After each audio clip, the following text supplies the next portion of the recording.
Rejected by his parents, the baby dragon's only chance was a human stranger.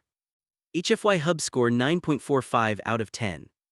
I am supposed to be fixing a spreadsheet that corrupted itself for no reason, but instead, I'm staring at my monitor with my mouth open. My coffee has gone totally cold, like iced coffee cold, and I don't even care. This story, it's basically the ultimate forget your policy move. The hook is simple. A human woman finds a dying, disabled dragon baby in a trash heap of a planet, and when the giant dragon elders, who act exactly like terrible middle managers, tell her to leave it, she basically tells them to shove it. It's Sarah Chen versus the galaxy, and she's armed with nothing but stubbornness and a blanket. The vibe here hits close to home. It reminds me of that time I found this feral calico cat in my parking garage. It was hissing and terrified, and I spent weeks just sitting on the concrete, waiting for it to realize I wasn't gonna hurt it. Watching Sarah nurture Ember the dragon kid felt exactly like that. The emotional payoff when Ember grows up and uses actual science to save the people who hated him. It's satisfying in a way that makes you want to punch the air. I leaned in so close to the screen during the climax, I bumped my nose. Characters and tropes, this remixes the whole dragon rider thing. Ember isn't a pet, he's a scientist with a cool titanium wing. And Sarah is the definition of humanity, yeah. Not because she fights well, but because she refuses to let a kid die just because it's tradition. The recommendation: if you've ever had to fix something that everyone else said was broken beyond repair, or if you just love stories where the underdog wins by being smarter and nicer than everyone else, watch this. It's legit heartwarming. Number 1, accessibility barrier, 10 out of 10. Super easy to get into, you don't need to know a bunch of lore, it's just a mom, her dragon son, and a bunch of bureaucrats who need a reality check. I followed it perfectly while pretending to type emails. Number 2, character cred, 10 out of 10. Sarah is the MVP, she risks her job and her safety for a stranger. And Ember, the dude inhaled a live virus to prove a cure works, that is some serious guts. I wish I had that kind of confidence during my performance reviews. Number 3, closure status, 10 out of 10. Complete closure? We get the apology from the bio parents, which was super satisfying. The bad laws get changed and they start a rescue center. No cliffhangers, just good vibes. Number 4, dialogue drip, 9 out of 10. The lines hit hard. When Ember tells his bio dad, "I didn't do it for you," I actually said "OOOH" out loud. It's short, sharp, and cuts right to the point. No wasted words. Number 5, endgame payoff, 10 out of 10.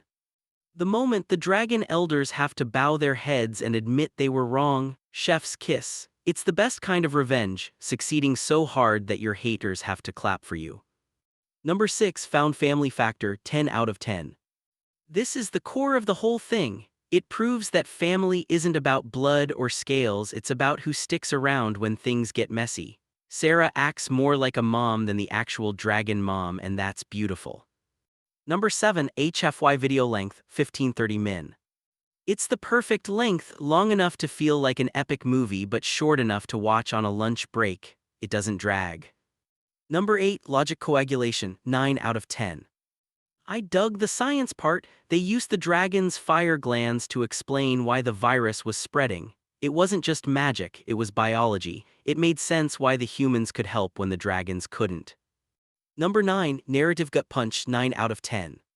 The beginning is rough, man. Seeing a baby creature broken and abandoned in the ash, that hurts. It made me want to reach through the screen and fight someone. Number 10, packing pulse, 9 out of 10.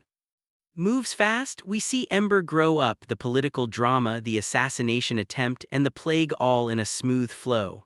Never felt bored for a second. Number 11, possible sequel, yes. They start an orphanage for abandoned dragons at the end. I would totally watch a series about Sarah and Ember running that place and saving more kids. Number 12, POV perspective, 10 out of 10. Sticks with Sarah and Ember. Seeing the world through Ember's eyes, feeling like an outcast, makes the victory at the end feel earned. Number 13, the human edge, 10 out of 10. This is what HFY is all about. We aren't the strongest or the oldest, but we are the most stubborn about kindness. Sarah changes the galaxy just by caring. Number 14, the onion factor tearjerker score, 9 out of 10. I'm not gonna lie, I got a little misty-eyed when Ember called Sarah mother in front of the council. It's emotional manipulation, but it works on me. Number 15, thematic resonance, 10 out of 10. Tradition versus change. The story hammers home that sticking to the old ways can literally kill you. It's a message that feels pretty relevant, honestly. Number 16, Trope Remix score 8 out of 10. A dragon who is a doctor? That's cool. Usually they are just monsters or mounts. I like that Ember used his brain to win, not just his fire. Number 17, Visual Bang Per Buck 9 out of 10. The descriptions were vivid. The volcanic ash, the gleaming titanium wing, the purple scales of the other doctor. I could picture it all in my head. Number 18, Wholesomeness out of Cozy rating 8 out of 10. It starts sad and gets stressful, but the ending is pure cozy. Bedtime stories for dragons, yes please.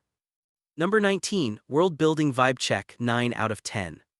The Draco Concordat feels like a real, stuffy government. Rules, protocols, trade routes. It gave the story real stakes beyond just good versus evil. Number 20, Xenobiology Integration 9 out of 10. Loved the detail about the birth defect and the fire glands. It made Ember feel like a real biological organism, not just a fantasy creature. HFY Hub score 9.45 out of 10. Hope to see you at the next HFY Hub video review.